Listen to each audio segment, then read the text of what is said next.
Kalau hujan atau habis hujan, kita harus bagaimana sih sama kolam koi kita?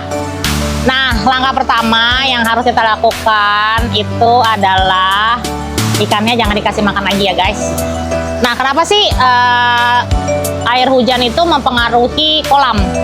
Nah, pertama itu karena ketika hujan itu biasanya pH air di dalam kolam koi itu berubah ya, atau disebut dulu namanya tuh pH swing ya.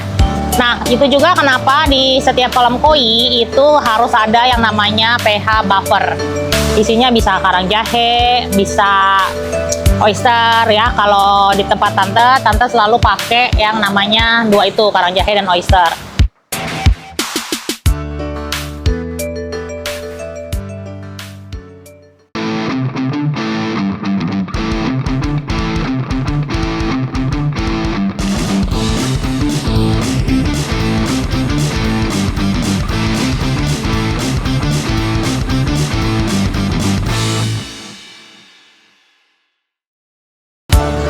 Jumpa lagi sama Tante Cempreng di Mitsugu Koi Channel. Di video kali ini Tante mau ngebahas soal kalau hujan atau habis hujan kita harus bagaimana sih sama kolam koi kita. Nah, jadi ya guys ya, kita itu tadi pagi habis hujan ya, deras banget habis hujan ya, gelap gitu. Nah, langkah pertama yang harus kita lakukan itu adalah ikannya jangan dikasih makan lagi ya guys. Jadi misalnya tadi pagi udah habis makan, terus hujan besar, hujan lebat gitu ya. Nah, ikannya itu wajib dipuasain 1 hari. Jadi misalnya tadi pagi nih, nah besok kita puasain, besokannya lagi baru kita kasih makan. Nah, kenapa sih air hujan itu mempengaruhi kolam atau mempengaruhi kolam ikan koi?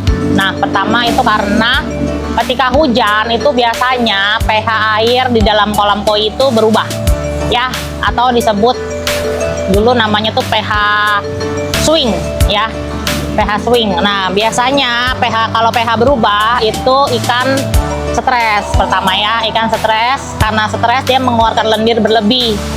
Nah, kalau keluar lendir berlebih ujung-ujungnya biasanya sakit sampai bisa mati ya. Nah, itu juga kenapa di setiap kolam koi itu harus ada yang namanya pH buffer ya, atau penyangga pH namanya ya.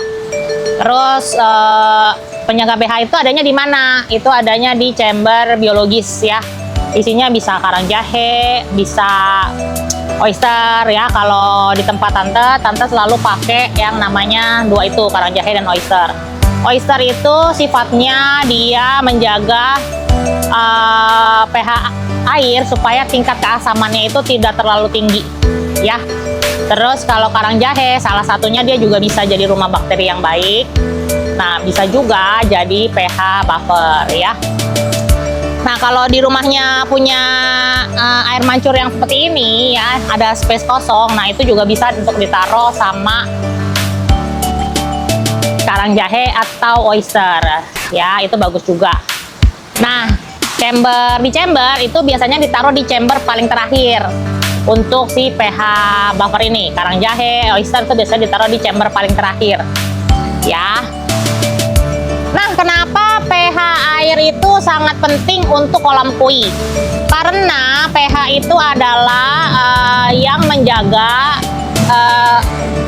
fisiologis ikan dan mengontrol racun alami dari dalam kolam ya. Jadi angkanya berapa sih sebenarnya? Nah, kalau pH untuk kolam koi itu paling bagus itu angkanya di antara 6,5 sampai 8,5 ya. Ukurnya pakai apa? Ada alatnya ya. Nah, kayak tadi ya, Tante udah coba pakai alat ini, Fresh Kit ya. Fresh Kit ini untuk satu alat ini bisa untuk ngecek kadar amonia, pH, nitrit, nitrat, dan macam-macam lah ya. Ada macamnya, ada berapa alat untuk iniannya. Nah, kalau kolam ini ya, kolam ini itu pH-nya itu di angka 7,8 ya, 7,4 sampai 7,8 ya. Kalau kita cek pakai high range ya di angkanya 7,4 ya, which is itu udah bagus. Nah, biasanya ketika hujan itu pH air akan berubah bisa naik, bisa naik biasanya ya, naik. Nah, ketika naik 0,5 poin, nah itu ikan itu biasanya stres ya. Terus kita harus ngapain ya? Pertama itu kalau ikan stres otomatis dia tidak boleh makan ya, karena kalau dia makan semakin rusak, semakin stres dia jadinya semakin sakit. Nah, jadi yang pertama itu puasa, yang kedua kita kasih garam ya. Takaran garamnya berapa sih? Nah, takaran garam itu adalah 3 ppm per ton air ya, atau 3 kilo per ton air. Jadi jangan takut ikannya jadi ikan asin, ikannya nggak akan jadi ikan asin ya. Jadi misalnya kayak Tante nih, kolamnya 48 ton. 48 ton ya, kalau kita kasih garam ya kita harus kasih 48 kali 3 kilo. 48 kali 3 kilo berapa tuh? Kurang lebih sih Tante biasanya masukin di sini itu 3 sak yang 5 kilo ya, untuk itu. Terus apakah boleh kasih garam lain? Boleh kasih garam, ada juga dari Korea dulu garam ya, itu juga bisa. Terus bisa juga kasih garam BC, bisa juga ya. Nah, terus habis itu kalau misalnya airnya berubah drastis, pH-nya berubah drastis, yaitu satu ya, ikannya pasti akan cepat stres. Kenapa dia stres? Kalau ikan stres tuh biasanya lendirnya berlebih, lama-lama dia parkir atau bisa mati gitu ya. Nah, kalau dan juga ya, kalau pH-nya itu tinggi, itu jadinya di angka buffer yang 6,5, pH 6,5 sampai 8,5 itu adalah angka yang paling bagus untuk si ikan koi bisa berkembang. Ya, jadi kurang lebih metabolisme si koinya itu kayak pernafasan, terus habis itu kekebalan tubuh itu dapat berfungsi dengan baik di pH angka segitu. Ya, oke. Nah, gimana caranya kita untuk mendapatkan pH segitu? Yaitu pertama ya, kita harus pakai pH buffer. Terus habis itu ya setiap hujan kita dripping. Drippingnya juga nggak boleh mendadak ya. Dripping itu maksimal tuh adalah 20% dari tonase air ya.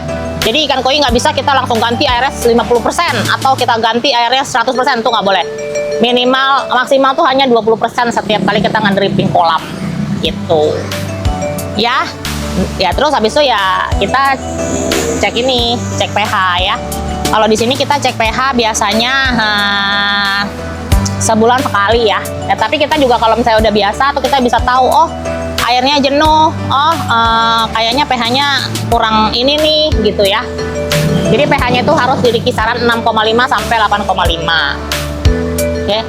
Jadi kalau Om dan Tante di rumah nggak punya alat-alat ini, nggak apa-apa ya. Intinya nanti kalau misalnya hujan ya, itu pertama dipuasain dulu 1 hari, baru hari berikutnya nanti 2 hari lagi lusa baru dikasih makan. Nah, terus kasih garam ya, takarannya 3 kilo per ton air. Habis itu ya dripping 20% gitu.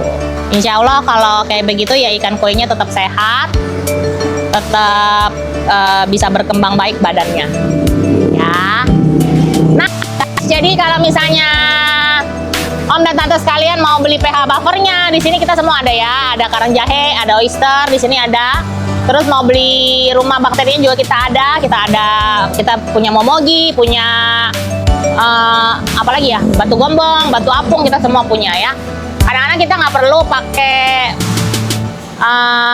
yang Tante tahu adalah oyster tuh paling bagus untuk menjaga pH air, paling bagus. Jadi walaupun mau pakai apapun yang keren-keren kayak kristal bio atau apa, itu paling bagus tetap adalah oyster ya. Hampir rata-rata semua mau kolam sultan mau apa, tapi tetap pasti ada oysternya gitu. Semuanya ada di toko kita. Yang mau boleh datang ke toko untuk beli ya, boleh juga ya. Nah, oke guys, sampai sini dulu video kita kali ini. Semoga video ini bermanfaat buat Om dan Tante sekalian. Jangan lupa di like, di komen, di share, di subscribe, dan dibunyikan loncengnya supaya update terus tentang Mitsugu Koi Channel. Kalau ada pertanyaan, boleh tanya-tanya di komen. Insya Allah kalau Tante bisa jawab, Tante jawab ya. Terus kalau mau request Tante bikin konten tentang ini boleh ya, silakan ya. Oke, sampai jumpa di video berikutnya. Bye-bye.